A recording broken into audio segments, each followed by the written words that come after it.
Bonsoir, enfin, est-ce qu'il y a quelqu'un? Ah non, il est 19h59, 20h.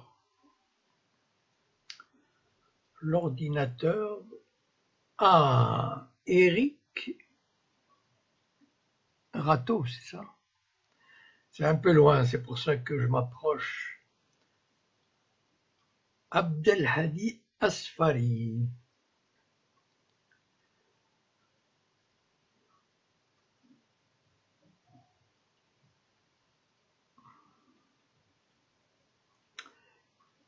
Ken Ziafa. Bonsoir, bonsoir. Marie-Christine Huygen. J'espère que je prononce bien. Samia Ara, bonsoir.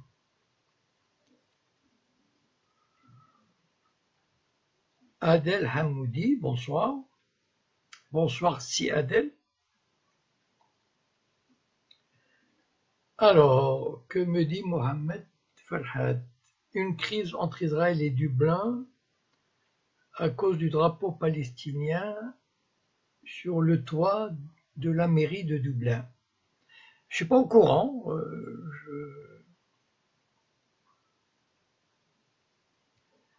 Merci, merci Natalia. C'est un plaisir. Écoutez, de toute façon, Israël ne tolère rien, hein. Il ne laisse rien passer. Pourtant, le drapeau palestinien, c'est un drapeau officiel, puisqu'il est reconnu, enfin, en tout cas, il flotte sur l'ONU, il flotte sur pas mal d'ambassades en Europe. Mais bon, c'est ça en fait, c'est une politique du rouleau compresseur sioniste qui ne veut rien laisser passer. Voilà. Il veut tétaniser les adversaires. À chaque fois qu'ils font un mouvement vers la Palestine, ils réagissent avec beaucoup de violence. C'est une tactique. Et souvent, elle marche. Parce que les partenaires ont peur d'apparaître comme antisémites. Ils ont peur de faire de la peine à Israël. Et c'est pas évident, hein. Bien, Jacques Combs, bonsoir. Mohamed Farhad, vous avez posté, mais en anglais, ben, on le verra, il n'y a pas de souci. Une majorité de gauche, ben c'est bien. Les francs-maçons, qu'est-ce qu'ils ont les francs-maçons? Alors, bonsoir Seïda. Linda Ampé, bonsoir. Que pensez-vous des derniers événements qui ont eu lieu en Syrie? Bon, oui, je vais commencer de toute façon, j'allais parler de le mythe des deux États, mais en attendant que les gens arrivent, voilà. Oui, bon, il me semble avoir dit que Trump ou pas Trump, l'Amérique est un empire et il se comporte comme un empire. Et un empire, il a ses intérêts, il se fait respecter. Et donc, Trump ou pas Trump, c'est pas lui qui gouverne, en fait. Enfin, bon, il gouverne. Mais, disons, il est obligé de tenir compte. Et puis, en même temps, voilà, il est le chef de l'Amérique. C'est-à-dire, il est le chef d'un pays impérial qui a des intérêts. Et donc, oui, je vous en parlerai des francs-maçons, c'est ça? Oui, ben un jour, oui, bon, bien sûr, il n'y a pas de souci, hein. Mais pas ce soir. Et donc, en fait, bon, ce qui est terrible, c'est de voir, bon, il y a eu, mettons, 80 personnes qui sont mortes. Bon, d'accord. combien de milliers, de dizaines de milliers d'innocents ont été tués par l'aviation américaine. Enfin, en Irak, il y a eu quand même 500 000 enfants irakiens tués à cause de l'embargo.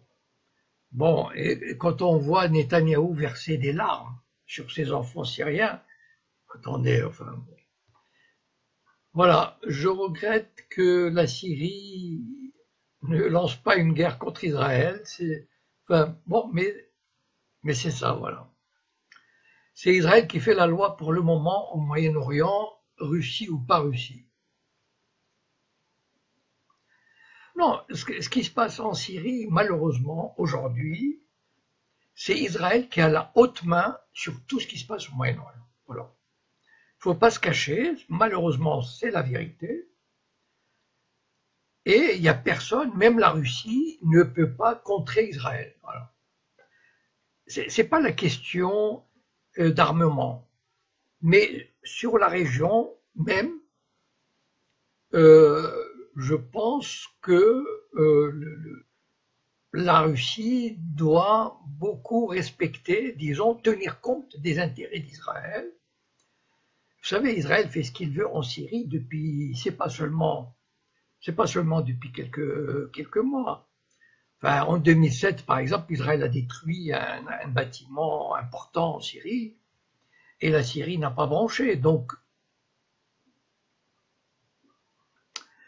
vous dites pour le moment comment les voisins arabes pourraient pour s'attaquer à Israël. Ça, c'est de l'humour. Bon, on va lancer le sujet. Non, mais là, voilà, le problème, c'est que là, bon, je vais lancer le sujet, puis on parlera, et vous me ferez part de vos commentaires. Donc, je disais le mythe des deux États, Israël-Palestine, évidemment. Pourquoi j'en parle aujourd'hui? Parce qu'il y a quelques jours, peut-être ça vous a échappé. Oui, Moscou, oui, West Jérusalem, oui. Bon. C'est tout ça, c'est malheureux, mais pour moi, ce sont des mots, et c'est, comment dire, Moscou caresse Israël dans le sens du poil. Voilà. Je suis désolé de le dire, mais voilà. Alors, donc, la semaine dernière, il y a eu le sommet de la Ligue arabe. C'est drôle, non? Moi, je veux dire, c'est un événement très rigolo. Voilà. Les Arabes, les chefs d'État arabes ont beaucoup d'humour et ils n'ont pas peur du ridicule. Donc, ils se sont réunis en Jordanie, à côté de la mer Morte. Et vous savez quoi? Ils ont exclu la Syrie. Pourquoi? Parce que, soi-disant, que la Syrie, et comme il y a la guerre en Syrie, ils l'ont suspendue temporairement. Mais en fait, ça les arrange, parce que si le président syrien était là, il leur dirait les quatre vérités. Voilà. Que ce sont des lâches, des traîtres, etc. Et ça, bon, les Arabes le savent, mais ils n'ont pas envie de l'entendre. Ça se comprend, non? Donc, ce sommet de la Ligue arabe, qui a fait trembler le monde entier, et les Israéliens, qui n'ont pas dormi pendant une semaine. Donc, ce sommet s'est réuni, et qu'est-ce qu'ils ont dit? Ils ont dit qu'ils sont pour la solution à deux États. Bravo. Et que Jérusalem doit être la capitale de la Palestine. Bravo. Sauf que, bon, ils n'ont pris aucune décision concrète. Voilà, c'est-à-dire les Arabes comme d'habitude, enfin quand je dis les Arabes, ça veut dire les chefs, hein. Je ne mets pas, je ne confonds pas les dirigeants arabes avec les peuples. Donc les dirigeants tout confient de leur importance. Vous savez, ils ont adopté un communiqué très très redondant. Enfin bon, c'est à l'arabe quoi, voilà. C'est-à-dire il faut faire quelque chose. Nous sommes arrivés à un point, et patati patata. Bien. Sauf que la solution à deux États, et il faut être un imbécile, franchement, là je suis sérieux, il faut être un imbécile ou un crétin ou un con pour croire aujourd'hui, dans la situation actuelle, vu le rapport de force, qu'il puisse y avoir deux États sur cette terre. Voilà. Et tous ceux qui le disent, tous ces chefs qui le disent, sont ou complices d'Israël, ou des salauds, ou des crétins. Choisissez ce qui vous convient. Pourquoi? Depuis toujours, c'est-à-dire depuis 1917 et la déclaration Balfour, pour l'Israélien, pour les sionistes à l'époque, il n'était pas question que sur cette terre de Palestine, il y eut deux nationalismes. Il fallait un seul, il n'y avait de place que pour un seul nationalisme, une seule nation. Et si les Israéliens avaient accepté le plan de partage de 1947, c'était juste une tactique, c'est-à-dire pour faire dire aux Palestiniens qui ne les acceptent pas et qu'ils puissent lancer leur guerre de conquête. Vous voulez une preuve de ça? Je vais vous la donner. En 1947, Golda Meir, vous savez, celle qui était première ministre, celle dont Ben Gurion avait dit que c'est le seul homme de mon gouvernement. Donc Golda Meir s'est rendue secrètement à Amman, 1947, d'accord, et a conclu un accord secret avec le roi Abdallah. Et c'est quoi cet accord secret? On le sait maintenant, bien sûr. L'accord secret consistait à dire, voilà, Israël prend sa part de la Palestine plus une partie, par exemple, les villes de Lod et de Ramleh, qui étaient à 95% palestiniennes. L'armée jordanienne s'est engagée à les prendre et à les restituer au futur État sioniste. Vous entendez bien, l'armée, l'État jordanien. Donc, dès 1947, Israël et la Jordanie se sont entendus pour qu'il n'y ait pas d'État palestinien, même selon le plan du partage. Et donc, Israël a lancé sa guerre de 1948, et la Jordanie a occupé la partie de Cisjordanie qui revenait à la Palestine, enfin, selon le plan de partage, et les Palestiniens l'ont eu dans le baba. Voilà. C'est-à-dire, même s'ils l'avaient voulu, ils n'auraient pas pu faire constituer leur État. Entre parenthèses, le roi Abdallah n'a eu que ce qu'il méritait, c'est-à-dire, en 1949, il a été assassiné. Bon, il n'a eu que ce qu'il méritait. Alors, Sarah me demande, est-ce que l'histoire est correcte? Quelle histoire, s'il vous plaît?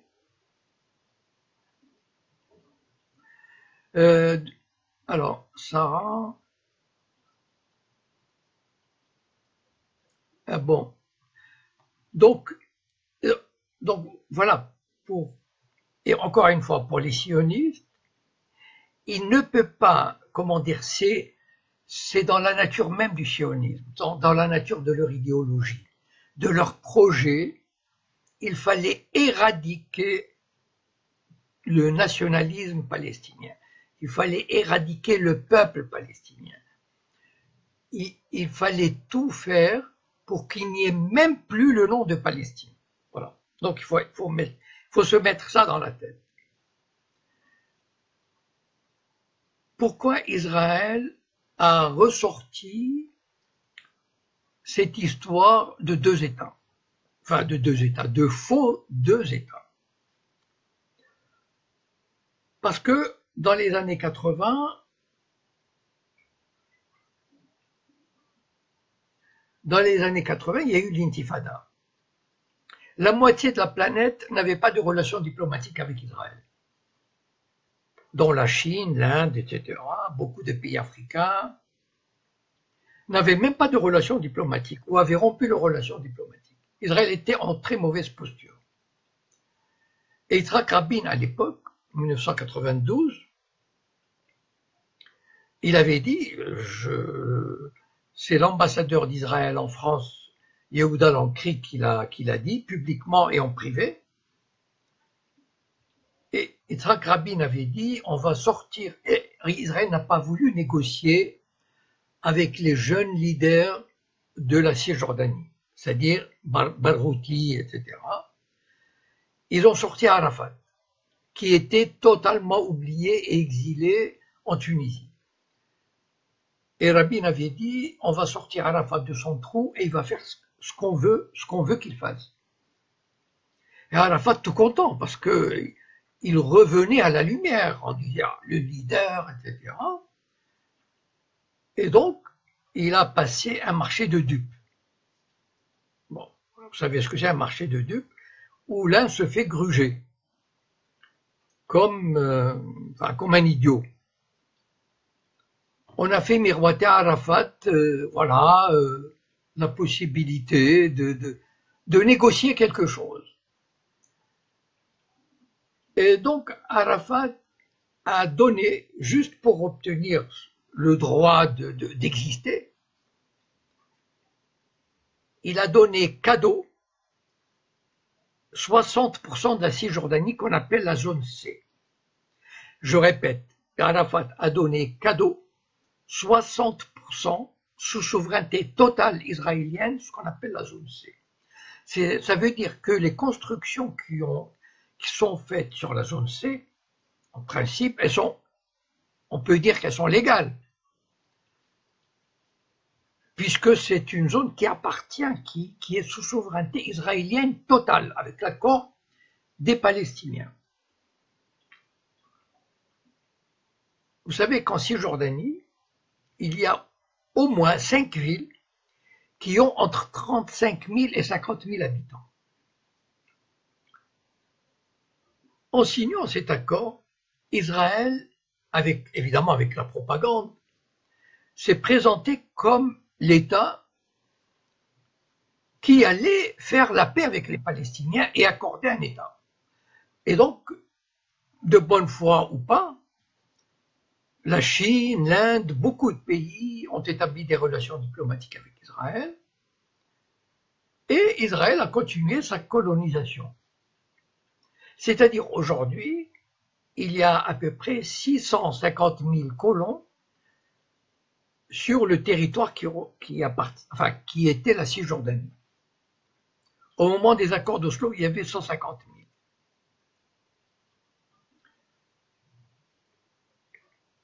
C'est quoi un État palestinien? Je vais poser la question autrement. Vous savez, j'étais à Rabat il y a 2 ans, et il y avait dans le public, il y avait une jeune femme très charmante, très élégante, 30 ans, qui travaillait à l'ambassade de Palestine, à Rabat. Elle est venue me voir, elle m'a salué, elle croyait que, j'allais parler d'une certaine manière. Mais quand elle m'a entendu, elle est devenue pâle, parce que, pour moi, je ne l'ai peut-être pas dit de manière directe, Mais pour moi, tous ceux qui travaillent pour l'autorité palestinienne sont des traîtres au service du sionisme. Voilà. Et donc, je leur ai posé la question suivante. Je leur ai dit, qui les a fait rigoler, vous avez tous le bac ici, n'est-ce pas? Bon, oui, bien sûr, parce que j'étais dans une université. Alors, prenons la question comme ça. Comment ça se fait? Juste réfléchissez un peu. Comment ça se fait? En 1993, on décide de négocier pour avoir 2 États. Israël est d'accord. Il l'a dit, enfin, en tout cas, formellement, ils l'ont dit. Tous les pays arabes sont d'accord. L'ONU est d'accord. L'Amérique est d'accord. L'Europe est d'accord. La Russie est d'accord. Le monde entier, même sur la planète Mars, le monde entier est d'accord pour qu'il y ait un État palestinien et un État vivant en paix à côté d'Israël. Charmante formule. Je trouve qu'on a les diplomates ont beaucoup le sens de l'humour, n'est-ce pas? Un État palestinien vivant en paix à côté d'Israël. Bien. Mais alors, si tout le monde est d'accord, pourquoi ça prend autant de temps? C'est incompréhensible. Ça fait quand même 25 ans de négociations. Imaginez une chose. Imaginez qu'aujourd'hui, juste pour vous donner une idée, comment ça paraît aberrant. Et c'est ça le génie du mal du sionisme. Comment ça paraît aberrant. Imaginez qu'aujourd'hui, on signe des accords entre Israël et la Palestine. Et on dit, bon, on va négocier pour arriver à un accord final. Mais on signera cet accord en 2035. Vous vous dites, attendez, enfin, et ça va pas, non? Ben, c'est ce qui se passe. Voilà. Et en fait, c'est une comédie qu'on se joue. Les Palestiniens la jouent pourquoi? Parce que les Palestiniens croient qu'ils vont avoir un État. Enfin, j'ai pas envie de les accabler trop, mais ceux qui dirigent sont vraiment des lâches, des traîtres et les larbins du sionisme. Vous savez, en Palestine, occupée, il y a une nomenclatura, ça veut dire une espèce de caste, gavée par l'argent européen, gavée. Il y a des gens qui ont des salaires de 20 000 $ par mois. Et cette caste qui fait le jeu d'Israël, ils ont des permis spécifiques.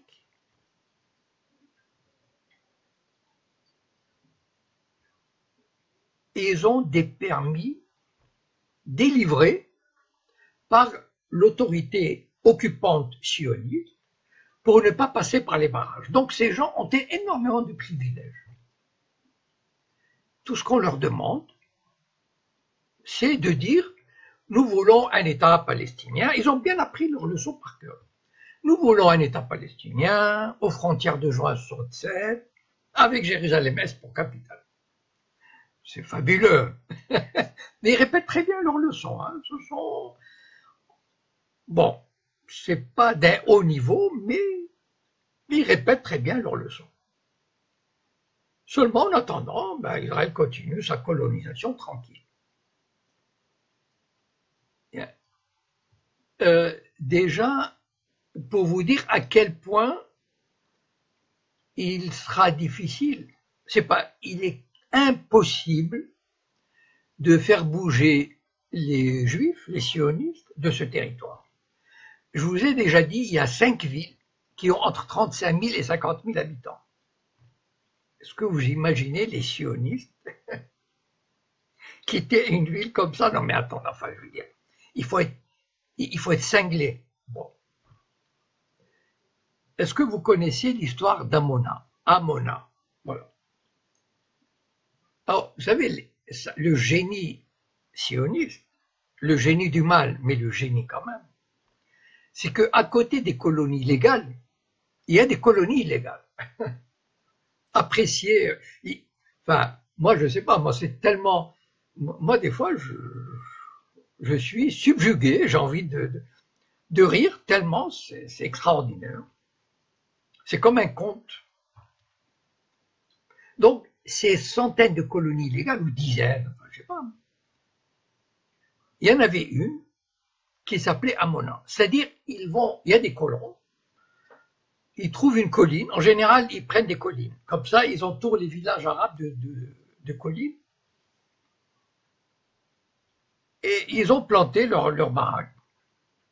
Sauf qu'ils sont tombés sur un terrain privé palestinien. Et, bon, les Palestiniens ont engagé des recours devant la Cour suprême israélienne. Et au bout de 10-15 ans, ils ont gagné. Bon. Et évidemment, pour les Israéliens, et la Cour suprême leur a dit d'évacuer, je sais pas, il y avait quoi, 30 familles. C'est un point minuscule, c'est rien, enfin, c'est des baraquements. Mais il faut voir, en Israël, enfin moi qui suis l'actualité israélienne, c'est un drame national. C'est un drame national. Comment on évacue des Juifs, on sort des Juifs de leur terre. Mais il faut voir le drame que ça a été. Et finalement, ils les ont sortis, mais ils vont construire une nouvelle implantation, une nouvelle colonie, parce que soi-disant que les Israéliens ne construisent plus de nouvelles colonies. Ils en ont suffisamment. Hein. Bon, ils ont 650 000 colons, ça suffit. Hein. Trump leur a dit, il faut quand même pas construire de nouvelles colonies. Mais à Mona, bon, d'accord. Mais c'est la dernière, hein. Attention, c'est la dernière. Oui, c'est la dernière. Mais vous pouvez agrandir les autres, hein. D'accord? Très bien, il n'y a pas de souci, on va agrandir les autres. Ah, c'est fabuleux. Et donc, donc imaginez, ça c'est juste une histoire de 30 ou 40 familles, et les Arabes rêvent de voir les Juifs quitter la Cisjordanie. Attends, enfin, je veux dire, ils sont complètement, enfin, je veux dire, ça frise le ridicule. Ils devraient se regarder dans une glace quand ils disent ça. Bien, maintenant, qu'est-ce qui va se passer? Bon, il y a une emprise terrible sur la Palestine, enfin, quand je dis la Palestine, ça veut dire la Cisjordanie. Ça veut dire, il y a une emprise territoriale. C'est Israël qui contrôle les nappes phréatiques, qui contrôle l'eau. Donc, vous savez, les colonies en Cisjordanie, ils ont des piscines, ils ont des jardins magnifiques, et les Palestiniens, on ne leur donne qu'une petite quantité d'eau. Parce que c'est Israël qui contrôle l'eau qui appartient aux Palestiniens. Il y a des routes construites sur les terres de Cisjordanie, mais qui sont réservées aux Juifs. Il faut le savoir. Il n'y a pas d'écriteau parce que ça ferait mauvais effet. Mais les Palestiniens savent, ah oui, qu'est-ce qui fait que les sionistes soient aussi sûrs d'eux? Parce qu'ils sont forts, parce que le monde entier, enfin peut-être je vais essayer de répondre plus tard à ça, parce que là sinon ça va mieux. On va sortir du sujet, mais je vais essayer de revenir à cette question. Et donc, oui, qu'est-ce que je disais déjà?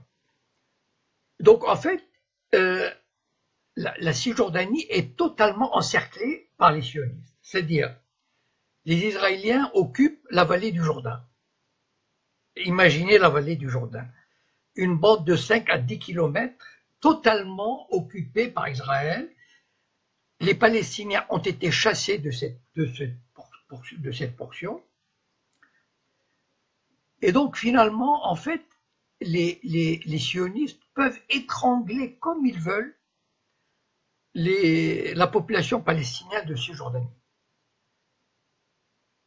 Par exemple, il y a un camion ça ce sont des faits, hein. il y a un camion de légumes, vous allez le livrer d'une ville à l'autre.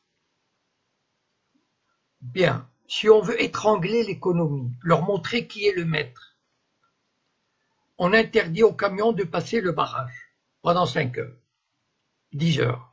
Comme ça, il y a des barrages sur toutes les routes. Et les Israéliens disent, vous passez pas. Comme ça, ils sont les maîtres.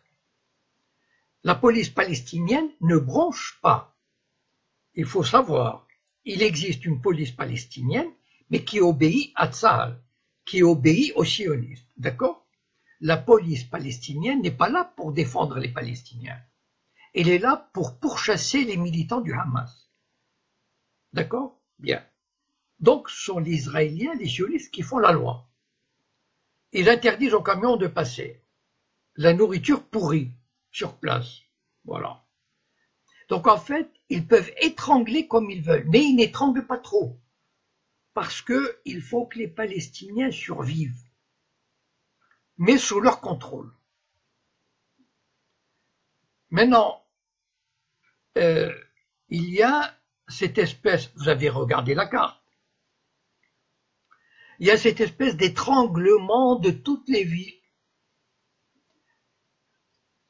qui est, enfin, l'étranglement par les colonies, par les forces armées, etc. Et la terreur, c'est-à-dire, en fait,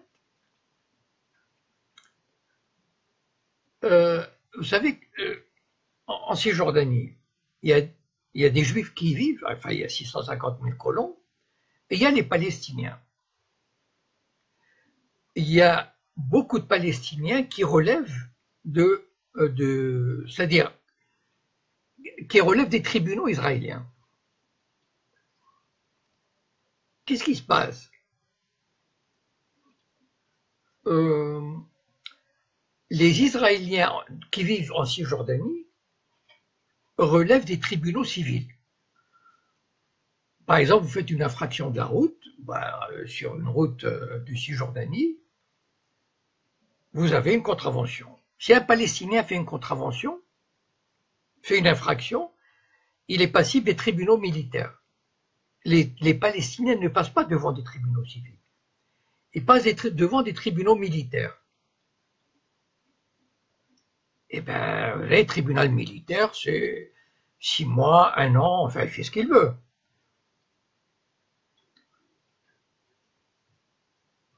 Et quel est l'objectif?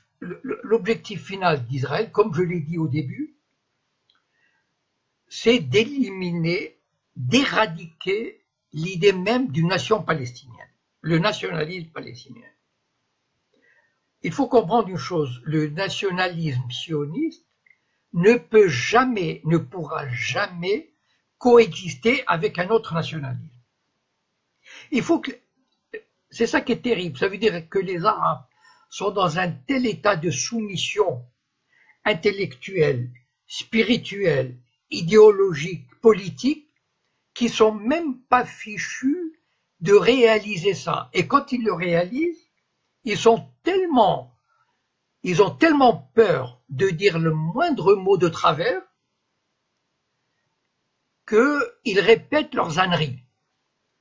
Bon, ceci dit, Israël leur permet de publier des communiqués appelant aux 2 États avec Jérusalem capitale. Ça, ce n'est pas un casus belli pour Israël. On est bien d'accord, hein? Le roi du Maroc, le roi je ne sais pas qui, le président de je ne sais pas quoi, on lui permet de dire il faut 2 États, machin, etc. Bien. Mais sans plus. Voilà, ça reste là. Et c'est une comédie qui se joue depuis 25 ans, avec la complicité d'Obama, puis de Trump, puis de Hollande, et puis de Sarkozy, enfin du monde entier, même de Poutine. Tout le monde joue le jeu. Est-ce que vous avez déjà entendu quelqu'un dire, un homme politique, je sais pas, d'importance, dire « Mais attendez, mais vous rigolez, mais quel État palestinien à côté? Il est bouffé par les sionistes. D'autant plus qu'Israël, elle a posé ses conditions déjà, au préalable. Mais ça ne lui suffit pas. Hein. Elle a posé les conditions suivantes. Vous savez que les Israéliens, ils ont très peur pour leur sécurité. Hein. Ils tremblent. Ils sont tellement, vous savez, la Shoah et tout. Enfin bon. Donc, ils ont peur pour leur sécurité. Donc, ils ont dit, on ne peut pas rendre la vallée du Jourdain. Donc, il faut que nous la contrôlions. Et ça, évidemment, je veux dire, n'importe quel homme politique occidental, il ne peut pas les contredire là-dessus. Donc, il faut qu'ils gardent la vallée du Jourdain. C'est-à-dire que tout Palestinien qui veut rentrer ou sortir de son État à lui, il faut qu'il ait l'aval d'Israël. Bon. Les Israéliens, évidemment, ils veulent garder les 650 000 colons, avec les terres qu'ils ont prises, les villes qu'ils ont construites, avec l'euro, etc. Mais même là, enfin, ils veulent contrôler l'espace aérien, mais même ça, ça ne leur suffit pas aux Israéliens. Même ça, même le Bantoustan qu'ils pourraient donner, vous savez, sur 15% de la Cisjordanie, 15%, même ça, il ne pourra pas, Israël ne leur donnera pas.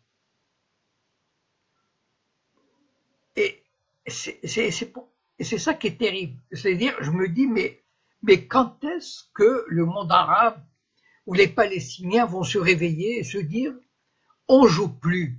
Vous savez, Israël a une peur, et là, je parle sérieusement, je rigole pas. Israël est un colosse au pied d'argile. Et ça, je suis vraiment triste et déçu par la connerie des Arabes qui ne comprennent pas ça. Pourquoi Israël s'en est sorti? Israël n'est plus considéré comme un occupant aujourd'hui. Enfin, en tout cas, pas vraiment, pas comme dans les années 80. Il y a un gouvernement palestinien quand même. Il y a un président, il y a un parlement, il y a le ministre des Affaires étrangères, il y a le porte-parole, il y a le directeur de cabinet. Enfin, les Palestiniens, ils jouent vraiment le jeu. C'est comme une maison de poupées. Et voilà, ils font semblant d'avoir un État et un gouvernement, etc. Mais pour le monde entier, c'est très bien comme ça. Voilà, il faut continuer de négocier. Mais si, imaginez que les Palestiniens leur disent, ça fait, on arrête, on ne joue plus, prenez tout. Mais Israël redevient l'occupant. Et là, c'est une catastrophe. La moitié de la planète rompra les relations diplomatiques avec Israël. C'est terrible qu'on n'arrive pas, qu'on soit aussi lâche et aussi faible, qu'on puisse même pas jouer cette carte extraordinaire. Et donc, ça va continuer pendant un moment, je sais pas jusqu'à quand, mais je sais pas, c'est-à-dire à un moment donné, peut-être, que les Palestiniens finiront par accepter, je sais pas, un petit Bantoustan comme ça, Ramallah autour, enfin, je sais pas. Bon. Donc, il y a quelqu'un qui m'a posé une question, je vois pas son nom, je vois plus son nom. Qu'est-ce qui rend les sionistes aussi puissants? Qu'est-ce qui donne cette force aux sionistes?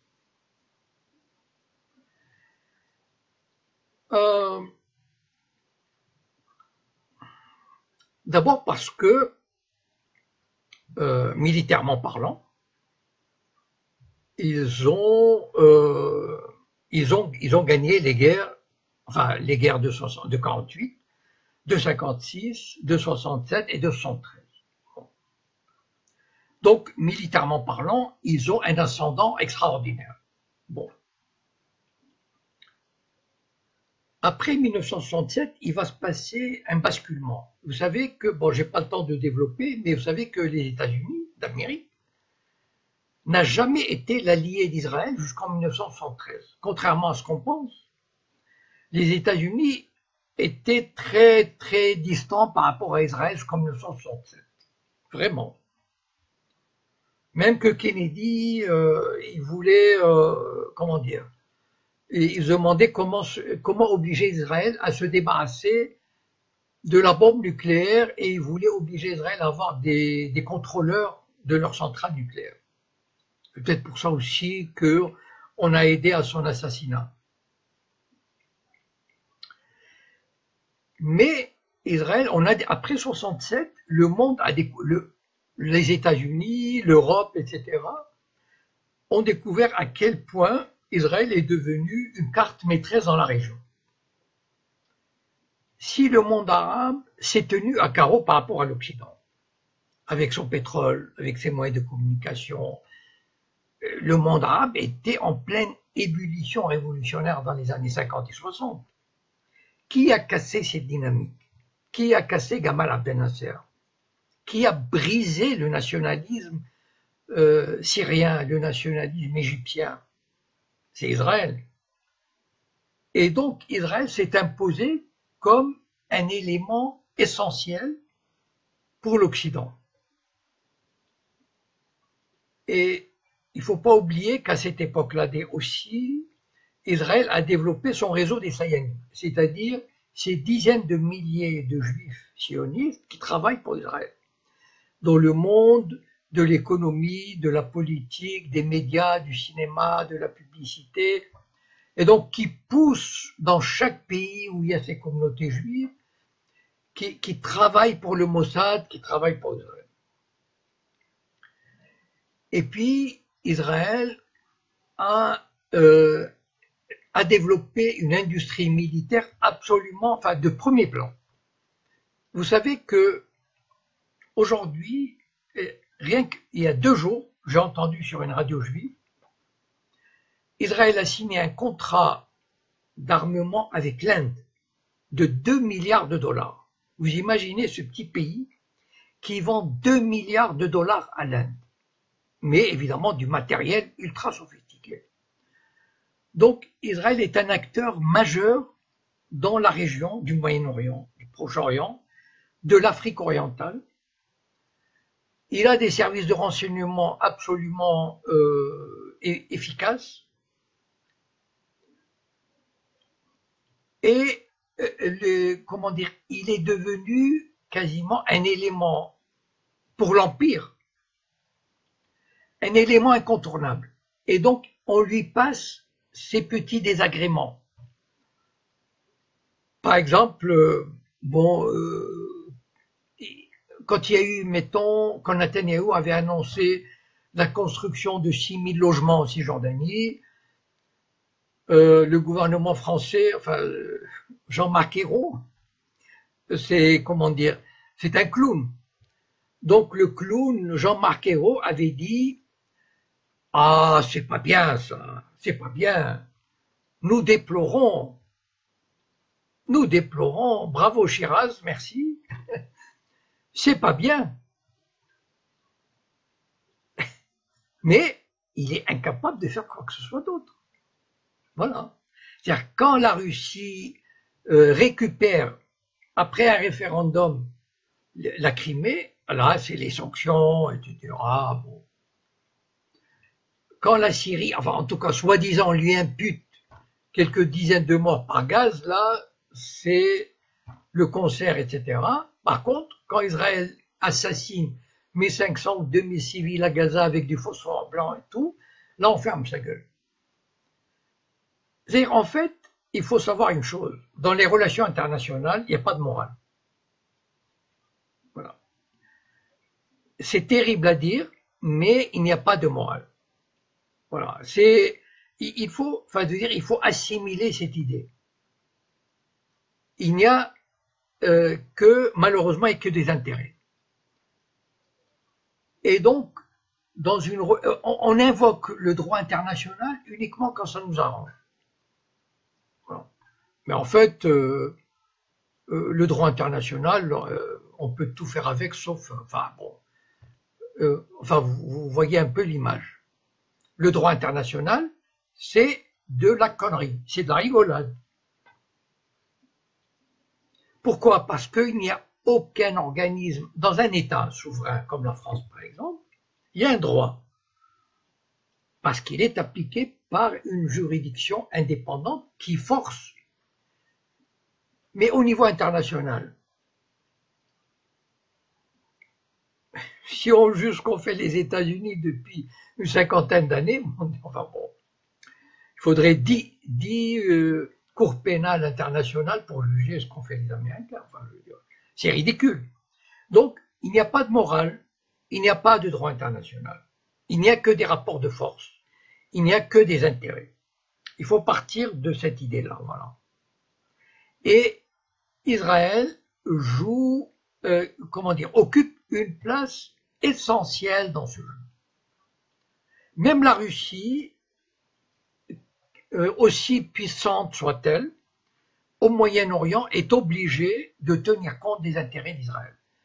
Voilà. Elle est obligée de fermer les yeux sur les bombardements de Syrie. Bien sûr, elle convoque l'ambassadeur, etc.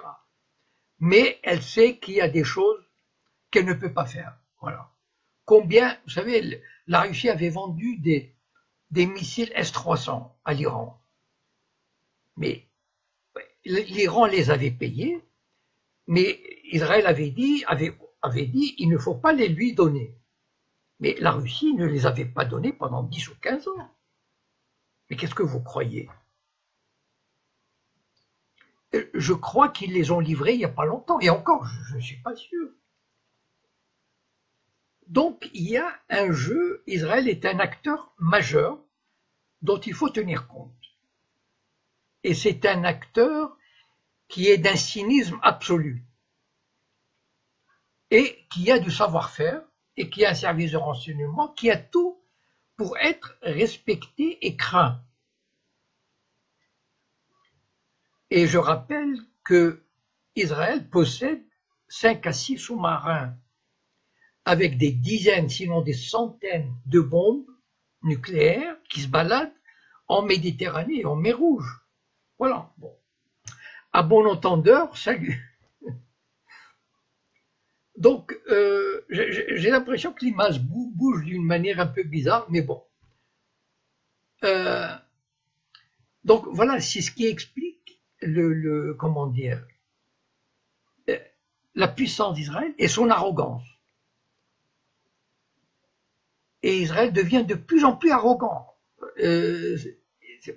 Par exemple, même l'ONU maintenant, l'ONU qui habituellement, dans des majorités, votait des résolutions anti-israéliennes, maintenant ils ont la trouille. Par exemple, il y a 2 semaines, il y avait un comité qui avait critiqué Israël sur l'apartheid, je ne sais pas quoi. Israël a poussé un coup de gueule. Le secrétaire général a appelé la présidente de la commission. Il lui a dit, vous retirez le rapport. La présidente a dit non. Elle a démissionné. Aujourd'hui, et même, il y a même des résolutions qui ont été votées sur lesquelles Israël veut qu'on revienne. Et Israël pousse maintenant l'impudence. C'est quasiment, enfin, c'est fantastique de voir ce pays qui dicte sa loi au monde. Je parle sérieusement, c'est un pays qui dicte sa loi au monde. C'est-à-dire que la Chine, l'Inde, ils n'en ont rien à fiche du droit international et des Palestiniens. Israël est un partenaire très important sur le plan militaire, sur le plan du renseignement, et donc les Palestiniens, on n'en a rien à fiche. Voilà. Les pays arabes, c'est pareil. L'Arabie Saoudite, elle a envie de régner sur le Golfe, etc. Donc a besoin d'Israël. Donc les Palestiniens, il n'en a rien à fiche. Le Maghreb, il n'en a rien à fiche parce qu'ils ont peur des menées israéliennes, des menées sionistes au niveau des Berbères, des Amazighs, etc. Donc en fait, Israël avance avec beaucoup d'arrogance et de puissance. Et les autres tentent tant bien que mal de dire oui, mais quand même, la colonisation, Amona, une nouvelle colonie, c'est pas bien. Mais il faut les voir comment ils disent ça. Regardez Jean-Marc Ayrault, il a la trouille. Regardez Jean-Marc Ayrault quand il parle de la Syrie ou de la Russie. Même de la Russie, comment il parle à la Russie. Pour la Crimée, par exemple. Mais regardez comment il s'adresse à la Russie. Mais Israël, ils sont tétanisés. À peine quelques mots. Et encore, à mon avis, ils doivent leur envoyer une lettre d'excuse après à l'ambassade. Il dit, excusez-nous, vous savez, il faut bien qu'on dise quelque chose. Hein. Puis les élections approchent. Donc voilà, les socialistes, ils essaient de récupérer l'électorat musulman. Donc ils disent deux ou trois petites choses sur Israël, mais ne les croyez pas, hein. Ce sont juste des mots.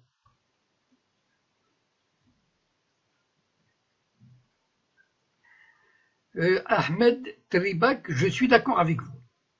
Ça tournera mal un jour ou l'autre contre les sionistes. Parce que ce que je dis là, c'est aujourd'hui, mais aucun empire, si puissant soit-il, ne peut pas durer comme ça de manière éternelle. Et Israël, il suscite la haine non seulement au sein du monde arabe, mais au sein de l'Europe. Parce que même la société française, il y a des gens qui en ont ras-le-bol, mais ils ne peuvent pas le dire. Ils en ont marre de la domination du CRIF. Mais ils ne peuvent pas le dire. Il y a des diplomates qui râlent en privé. On le sait. Mais ils ne peuvent pas le dire. Mais jusqu'à quand ça va durer? C'est-à-dire à un moment donné, voilà, ils peuvent pas. Et comme Israël, il ne peut pas, il peut jamais faire la paix pour des raisons que j'avais expliquées une fois, mais que je pourrais réexpliquer une autre fois. Il faut qu'il aille jusqu'au bout. Il faut qu'il aille encore plus loin dans la colonisation, dans la domination, etc. Et fatalement, il arrivera un jour, enfin, à un moment donné, ça pètera. Comment? Je ne sais pas, mais malheureusement, je crois que ça sera dans la violence. Voilà. Mais l'histoire de l'humanité, malheureusement, nous a habitués à ce genre de choses. Voilà, donc la prochaine fois, quand vous entendrez des diplomates arabes, occidentaux, français, Hollande, des comiques, vous savez les comiques, dire nous sommes pour deux États. Un État palestinien vivant en paix à côté d'Israël. Voilà, alors rigolez un bon coup et dites-vous que voilà, c'est des gens qui ont le sens de l'humour. Un sens de l'humour tragique, mais un sens de l'humour quand même. Voilà. Donc, la solution à deux États, il faut l'oublier. Enfin, en tout cas, pour le moment, on peut en rire. Donc, voilà, je ne sais pas, j'espère avoir fait le tour de la question.